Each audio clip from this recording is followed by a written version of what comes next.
This is in the news. So go to reparationsnowdoc.com. That's reparationsnowdoc.com to get all access behind the scenes footage, and you can watch the theatrical trailer and the theatrical release right there on reparationsnowdoc.com. Reparations Now, the documentary, also available on Tubi TV. Available now, streaming on Tubi TV. Go to the Reparations Now merch store. Also, Policy Over Party, Cut the Check at etnmediagroupstore.com. That's etnmediagroupstore.com. And for all your Amazon shopping needs, access the ETM Amazon affiliate link before you shop. That way we get a kickback on your purchases, and we know that you'll be shopping at Amazon anyway. So that's just a way to help us out doing what it is that you do on the daily. We also have the Cut the Check Reparations Now Manifestation Planner for 2024. That's available right now. Go ahead, pick up and purchase your Manifestations Planner.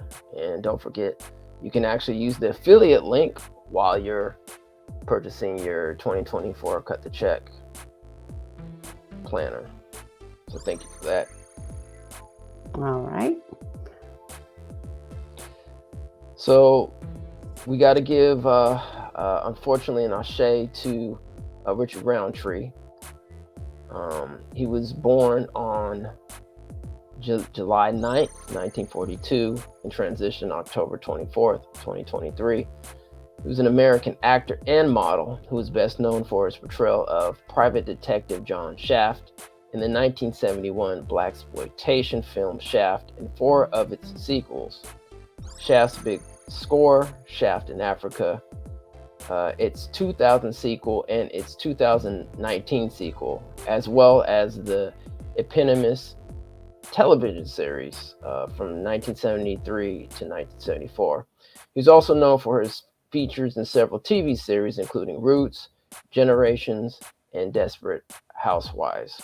Considered as, quote, the first Black action hero, end quote, Roundtree was credited with having an impact on the rise of African American leading actors in Hollywood projects, thanks to his successful performances in the blaxploitation genre. Peace to now our ancestor Richard Roundtree. Yes, rest in peace and shut your mouth. So the 2019 version was a sequel, huh? I was thinking it was a remake, and he actually appeared in that. So, maybe I should check it out after all. Yeah, it's not bad. Rest in power. All right, Russia-Ukraine war. Thought we'd give the update on that to see what's going on. Zelensky claims equivalent of Russian brigade lost near Avdiivka. Putin warns of weapon smuggling from Ukraine. Zelensky claims Russia has lost a brigade's worth of troops trying to encircle Avdiivka. The Ukrainian president Volodymyr Zelensky claimed that Russian forces have lost at least a brigade's worth of troops attempting to advance on Ukraine's eastern town of Avdiivka. Russia began a renewed push to encircle the embattled town in mid-October, trying to overwhelm Ukrainian positions with constant barrages of artillery and waves of troops and fighting vehicles, according to local and military authorities in Ukraine. Reuters reports, quote, the invaders made several attempts to surround Avdiivka, but each time our soldiers stopped them and threw them back, causing painful losses. In these cases, the enemy lost at least a brigade, end quote, Zelensky told the British Prime Minister Rishi Sunak in a phone call, according to the president's office. And if you want to read more on the Ukraine, war is what we're calling it, you can do so. This article is from The Guardian. In Israel slash Hamas war, here's some of the latest updates. Israel said it conducted a rare, quote, targeted, end quote, raid into northern Gaza using tanks overnight before it left the area as part of what is called preparations for the next stages of combat. Prime Minister Benjamin Netanyahu had said the country was getting ready for a ground invasion, which has been widely expected. The United Nations has warned that hospitals in Gaza are on the brink of closing and that its humanitarian efforts may be forced to pause because of a lack of fuel in the enclave. President Joe Biden called on Israel to consider a pause in the military offensive against Hamas militants to allow aid to enter Gaza as the humanitarian crisis there worsens.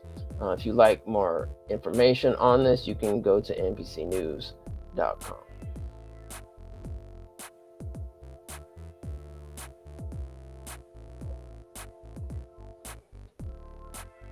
Also in the news, NBA being investigated over antitrust violations around $2 billion worth Big Three, what we know so far.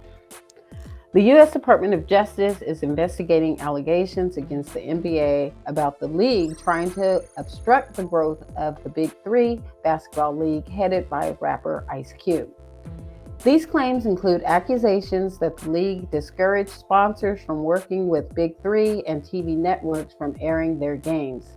Ice Cube started the Big Three League in 2017, and it mainly featured retired NBA players who can still step on the court for a 3-on-3 basketball game.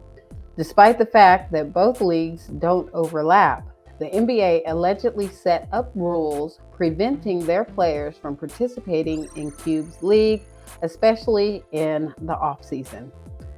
Ice Cube, a little bit later on in the article, we get a response from Ice Cube. Ice Cube expresses lack of support of NBA for Big Three. Despite the league saying that they will be supporting the Big Three, Ice Cube is disappointed with how the league treats them as competition, hindering their progress with sponsors and networks. Quote, "It's really about not hurting us behind the scenes with sponsors and networks. Calling us, quote, competition, end quote, in their bylaws is not right. And we want that not to say competition, end quote," said Ice Cube in an interview with CBS Sports. So it appears that the problem is, the NBA is looking at Ice Cube's Big Three as competition, even though, the organizations are just not, equally scaled. You know what I'm saying? Ice Cube also made a comment on Twitter on October 24th in response to a TMZ article. Correction, Big Three never asked the NBA to invest. We just want them to stop pressuring individuals and corporations not to invest in the Big Three. They must be stopped. Some comments under that tweet from a Zachary McNerthy. You got them worried, so they playing dirty. And why they trying to snuff out your shine, Ice Cube? So it seems like they're just not letting the little guy get any traction in the basketball industry.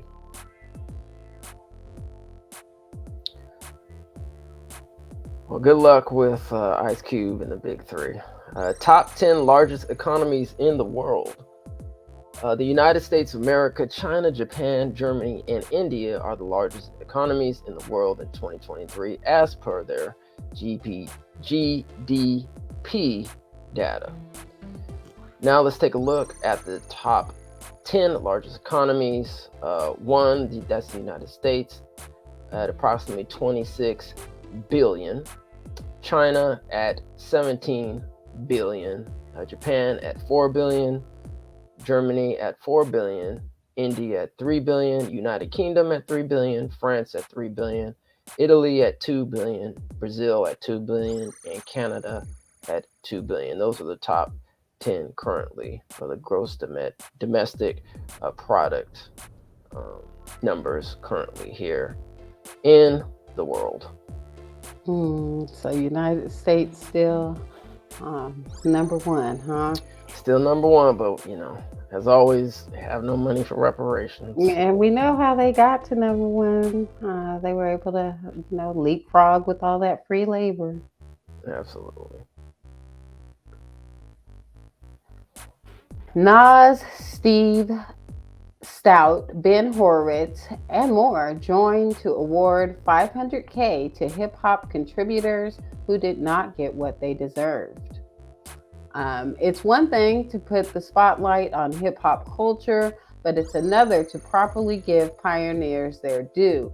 Nas, Steve Stout, Andersine Horowitz, co founder Ben Horowitz, and his wife Felicia Horowitz have joined forces to not only pay homage to hip hop greats, but also provide financial support. The group is behind the first ever Hip Hop Grandmaster Awards, which is set to honor artists Rakim and Scarface, according to the Paid in Full Foundation's website. Of the event's proceeds, 100% will go to the foundation's programs to support hip hop greats and other creatives. Quote, over the past several decades, hip hop music and culture rose from a local niche New York art form to a global phenomenon, end quote. The Paid in Full Foundation's website stated, quote, in doing so, it has created countless careers, many fortunes, and most importantly, gave hope and aspiration to generations of young people, end quote.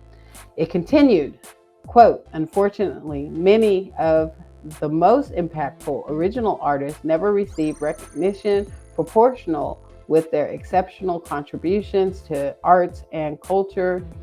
The Paid in Full Foundation aims to rectify that through its grant-making programs by both honoring the people who built hip-hop and enabling them to pursue their creative and intellectual pursuits for the benefit of society, end quote. So it looks like Nas is doing some things to give back to the pioneers of hip hop. That's great. I hope they really give, especially individuals like Melly Mel.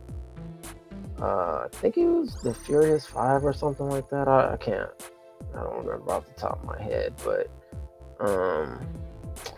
definitely, the founders and others, I think the brother's name is Cornbread. I think he's one of the first ones that actually did the graffiti back in the day.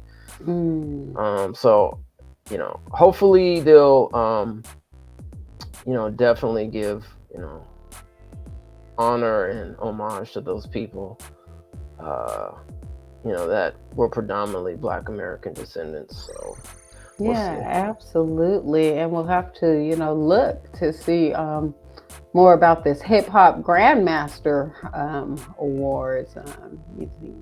See what that's all about and when it will be airing. All right. Worst audit I've ever seen. Maryland Health Department spending plagued by pervasive lack of documentation. During the pandemic, federal COVID relief packages distributed more than $4 trillion across the United States to counter then novel COVID-19 virus. But over the course of several years, the Maryland legislature raised questions about how the State Department of Health documented and utilized some of the millions of dollars of federal COVID funding it received, but the state agency had few answers. An audit released Tuesday found a pervasive lack of documentation regarding COVID funds and that the agency did not properly monitor how the state used millions of dollars during the public health emergency. The audit also identified questionable management of contractors engaged to help the department. Let's, skip past a couple of these things and get kind of to the point here. Auditors concluded that $1.4 billion in potential federal revenue is currently unaccounted for and requires a more comprehensive analysis to determine whether the state can be reimbursed for the expenses. The shortfall could exacerbate concerns about a tight budget in the upcoming fiscal year. So nobody knows where the monies went. I'm sure it padded many pockets. I'm Many, sure it many, did. many pockets. Speaking of padding pockets, developing here in the Sacramento region, SAC councilperson Lololi supermarkets closed in apparent raid. Federal and state agents closed three Sacramento grocery stores owned by City Councilperson Sean Lololi during an apparent raid Thursday. The three Viva supermarkets located on Marysville Boulevard and Norwood Avenue in Sacramento and on Folsom Boulevard in Rancho Cordova all had signs on the door that read, "Sorry, temporarily closed." Officers from several law enforcement agencies were seen inside and behind the buildings. Quote, Homeland Security investigations, IRS criminal investigations, and State of California Department of Justice are conducting a court authorized criminal law enforcement activities at several locations in the Sacramento area, end quote, said Denise Hauser, a Department of Homeland Security spokesperson. The U.S. Department of Labor last year sued Lololi for several labor violations related to Viva. The government alleged that Lololi threatened to deport employees who cooperated with an investigation into his grocery stores, underpaid employees, and employed minors in hazardous occupations. In 2020, the federal government ordered him to pay $35,423 in back wages, which he did, the complaint said.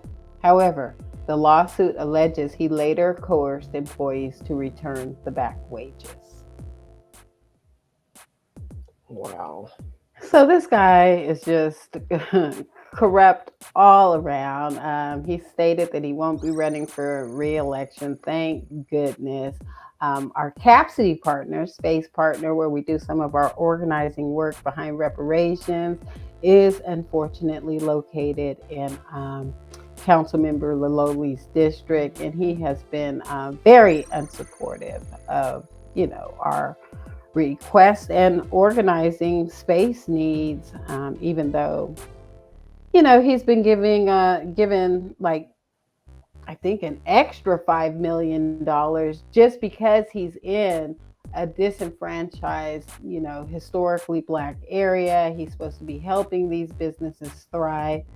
And from what we can see, he's just, sitting on that funding, uh, unfortunately. Speaking about unfortunate situations, Maine shooting, massive manhunt continues for alleged shooter as new details emerge. At least 18 people were killed and 13 others were injured in a mass shooting in Lewiston, Maine on Wednesday evening, officials said. The suspect, Robert Card, is still at large. The shooting unfolded in two locations: a bowling alley where a children's league was taking place and a local bar, officials said. The shelter-in-place order remains in effect in the cities of Lewiston, Auburn, Bowdoin, and Lisbon, and there will be an ongoing conversation each day, authorities said. The suspect gunman, identified as 40-year-old Robert Card, has been a U.S. Army reservist since December 2002. The Army said he has no combat deployments. Hopefully he is apprehended soon. Soon. Unhinged and dangerous. In more distressing news, devastated Mississippi mother searched for son for months before finding out he was ran over by off-duty cop and buried in an unmarked grave. And this article is from October 26, 2023. A Mississippi woman has at last discovered the whereabouts of her son, who mysteriously disappeared in March 2023. To her shock, It has come to light that the 37-year-old was struck and killed by a Jackson police officer's car, and his remains were laid to rest in grave number 672 at the Hinds County Jail Penal Farm.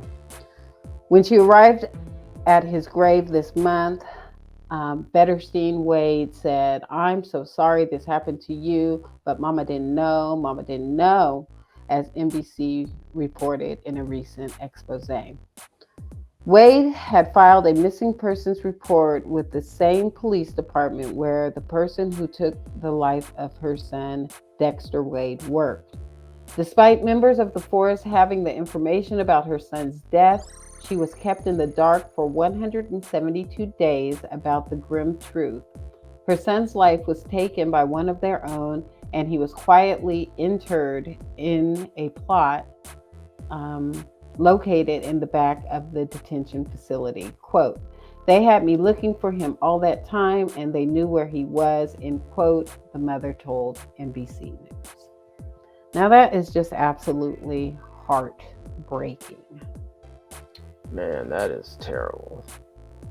I mean, like, the police And then officer. to try to hide their Yeah. guilt. I mean, Yeah, I mean, obviously we don't know, according to this article, if the accident was intentional or it was unintentional. But regardless, yeah, I won't call it the accident at this time. We'll call it the incident. yes, the incident. The incident that happened, if it was intentional or unintentional, however, the police officer should have just came forward regardless. Right. In the beginning. Came forward, right. Not put her through this for almost a year. Sheila Jackson Lee addresses allegations after vulgarity-laced recording released ahead of election.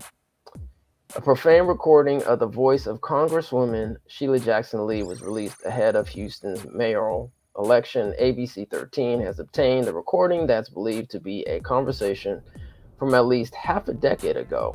Eyewitness News is taking a closer look at it, but hasn't independently authenticated the recording. It allegedly includes Jackson Lee's response to someone who didn't have the information he was looking for.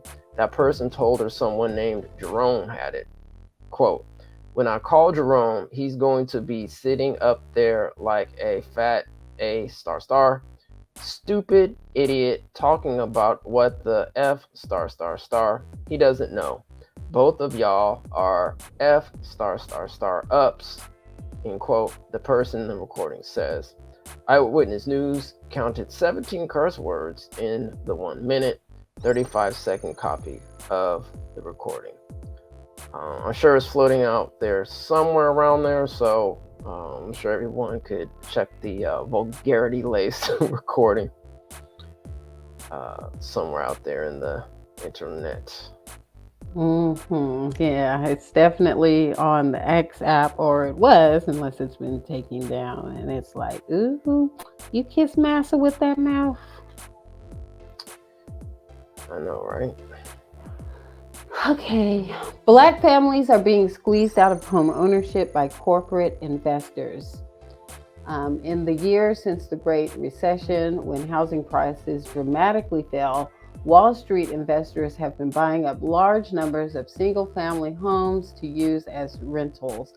As of 2022, big investment firms own nearly 600,000 such properties nationwide. Critics say this practice drives up home prices and worsens housing shortage, making it harder for families to afford to buy. Industry advocates dismiss such charges, arguing that the large investment firms own a tiny fraction of single-family rental housing across the U.S., less than 4% of the total. As a professor of public policy at Georgia Tech, I wanted to understand how this trend was affecting my neighbors, so I analyzed more than 1 million property sales in the Atlanta metropolitan area from 2007 to 2016. Since the study period included the mortgage crisis, I excluded bulk sales such as packages of foreclosed homes that aren't available to typical homebuyers. I examined only arm's length transactions of single family detached homes where buyers and sellers act independently. I found that global investment firms buying up local properties are indeed hurting Atlanta families, especially Black ones. And I'll just say during the, so-called housing crisis, when they were, these banks were just bundling up home loans. They call them bundles. I don't know how many homes would be included in these bundles, but they would just put them on the auction block, and these investors would come out and purchase up these homes for a penny on the dollar. So it was really a criminal enterprise during the 2008 housing crisis, just letting these corrupt corporate landlords buy up all the housing stock. I really hope to see some policy in the future to, right this wrong. Absolutely. Speaking of righting it wrong, the 8-year-old boy, pregnant mom, held at gunpoint by California police over mistaken identity. An 8-year-old boy and his pregnant mother were pulled over at gunpoint by multiple Sacramento police officers on their way to football practice. Shanice Stewart, who is 9 months pregnant, and her son, Brandon, were stopped by police on October 17th on the highway after the officers mistook Brandon for a juvenile with 2 felony warrants, including one for gun possession, according to Sacramento police. Quote, I noticed that they had guns drawn and they had instructions for me to then toss my keys out of the window, end quote, Stewart told ABC News. Quote, and open the door with my left hand, proceed to get out and put my hands in the air and then walk towards them. I immediately broke down because I didn't know or understand what was going on, end quote. Brandon got out of the vehicle afraid that his mother would be arrested or worse, according to Stewart. He screamed and pleaded for her to come back to the car. The 8-year-old, not realizing the officers thought he was the suspect, approached them frantically, explaining that his mother was just taking him to football practice and hadn't done anything wrong. It was at that point that Stewart believes the officers realized that Brandon wasn't the suspect. We actually have some footage, I believe, from the mother. So let's see what she has to say. Well, she tells us that her son is terrified to go on the highway and that she fears there will be long-standing repercussions from the stress of watching her get pulled over on Tuesday afternoon. Sacramento police tells us they recognize they made a mistake. 8-year-old Brandon plays football on a Sacramento youth team. His mom, Shanice Stewart, was driving him to practice Tuesday afternoon when she says everything went wrong. Stewart says she was driving on Business 80 when she noticed a Sacramento police officer behind her. I kept the same speed, just driving normally. I noticed that he turned on his lights. So then I moved over to the left thinking, oh, you know what, since now I see more cop cars behind him, I'm just going to get out of their way, let them go past. Maybe they have somewhere to go. Then she says she realized there was a helicopter above. I looked in the rearview mirror and that's when I noticed that the police officers had their guns out. They had them aimed towards the car. So I listened to their instructions to toss my keys out the window, open my door with my left hand, and get out slowly with my hands in the air. I just followed instructions, but I also told him just stay in the car. She says ultimately officers told her they'd made a mistake. And they did tell me that he fit the description of a suspect that they've been watching for 2 years. His hair texture, his white shirt, which he had on his practice gear. And I'm like, really? My 8-year-old baby fit the description of a suspect you were looking for? It just didn't make sense to me. Sacramento police declined an interview Thursday, but say they're investigating what happened and reviewing body camera video from its officers. But the stress of the situation was... Wow. Family, out here in Sacramento, we are dealing with inept police force, corrupt, council member. Somebody come get us. Come get us. But really, come on. An 8-year-old boy. 8-year-old baby, like the mama 8-year-old. says. I mean, this is just incompetence at its finest. Or at its 8-year-old. Yeah. Terrible. Speaking of terrible, Dun, dun, dun, dun. VP Harris launches an effort to expand capital for Black businesses. Well, that sounds encouraging, huh? Let's get into it. The Freedmen Saving and Trust Company, founded in 1865 by President Abraham Lincoln, was chartered as a private corporation to help newly freed African Americans as they worked to become financially independent. However, it shuttered 2 years later due to the transfer of bad loans at the hands of its white trustees. Nearly 2 centuries later, the bank's legacy is taking on a new meaning through the Freedmen's Bank Forum. As part of the Investing in America agenda, the Freedmen's Bank Forum is uplifting Black, brown, and under-resourced federal suppliers and small businesses, along with the communities where Black and brown people live, work, and raise their families. Vice President Kamala Harris recently announced this effort, which the Biden-Harris administration is coordinating in conjunction with the U.S. Treasury.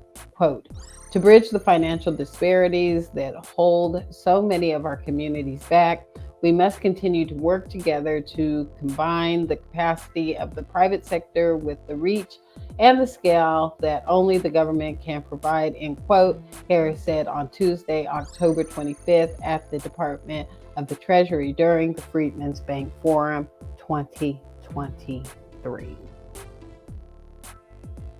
Do we have the slide from the coverage? Yeah, so we covered this, the Freedmen's Bank Forum. So if you have a chance, you can go watch the Freedmen's Bank Forum yourself. Right. If you want to see the full fiasco, you can head on over to ETN Media and watch our live stream coverage of the event. AKA the free-for-all. The free-for-all, yeah. So basically,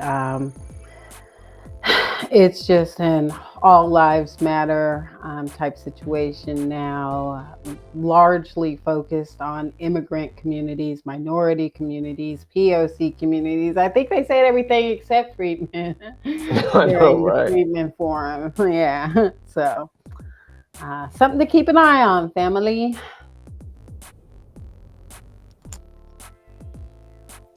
Speaking of keeping our eye on, Representative Mike Johnson is elected House Speaker, breaking weeks-long stalemate. He was elected Speaker Wednesday by the full House on a first vote.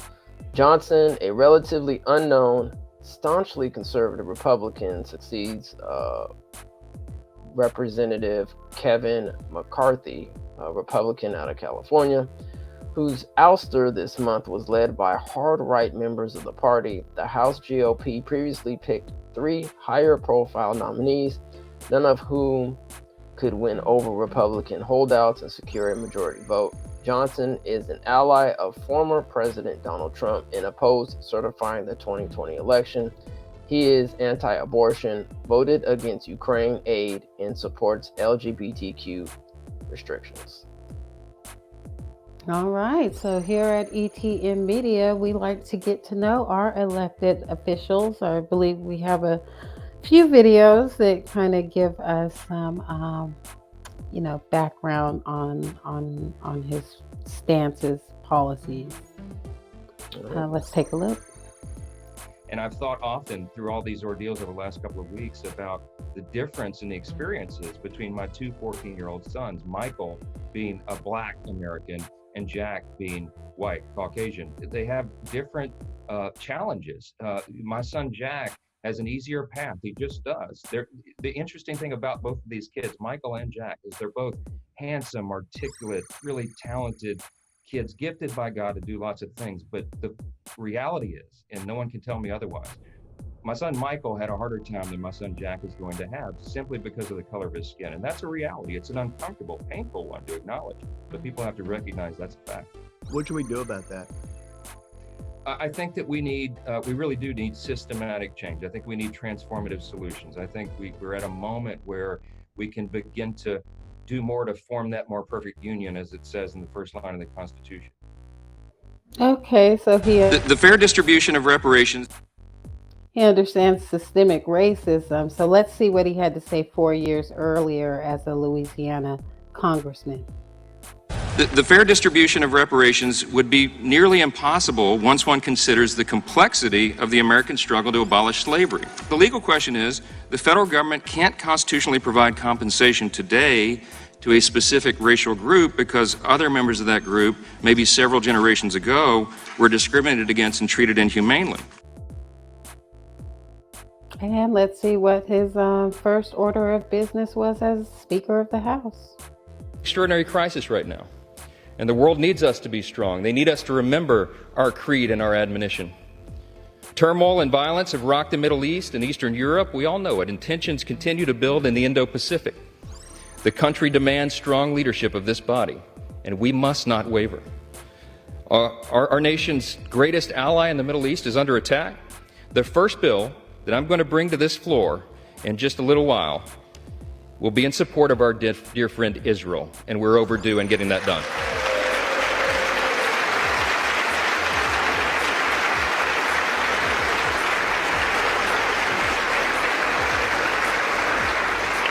We're going to show not only Israel, but the entire world that the barbarism of Hamas that we have all seen play out on our television screens is wretched and wrong, and we're going to stand for the good in that conflict. Okay. Well, those are the receipts. So, I mean, this guy seems to be all over the place. And like I said, when he was talking about reparations, that was 4 years ago, according to the video file there. So maybe his stance has changed. We'll definitely have to get in his ear about that. Especially considering he was referring to systemic changes, right? Right. I mean, what other systemic changes are you talking about if we're not talking about reparations? So we're definitely going to be working on him on that. And we will see how it goes. Absolutely. Well, thanks everyone for joining. Take care. Remember, Sundays at 10 a.m. right here on Emin the Mass Media Group, we have the reparations, Road to Reparations right here in California. So definitely check this out. Check us out Sundays at 10 a.m. We're bringing you all the updates on reparations right here. We're striving to be the #1 reparations news source just for you. Absolutely. So check us out Sunday, 10 a.m. See you then. All right, that's in the news.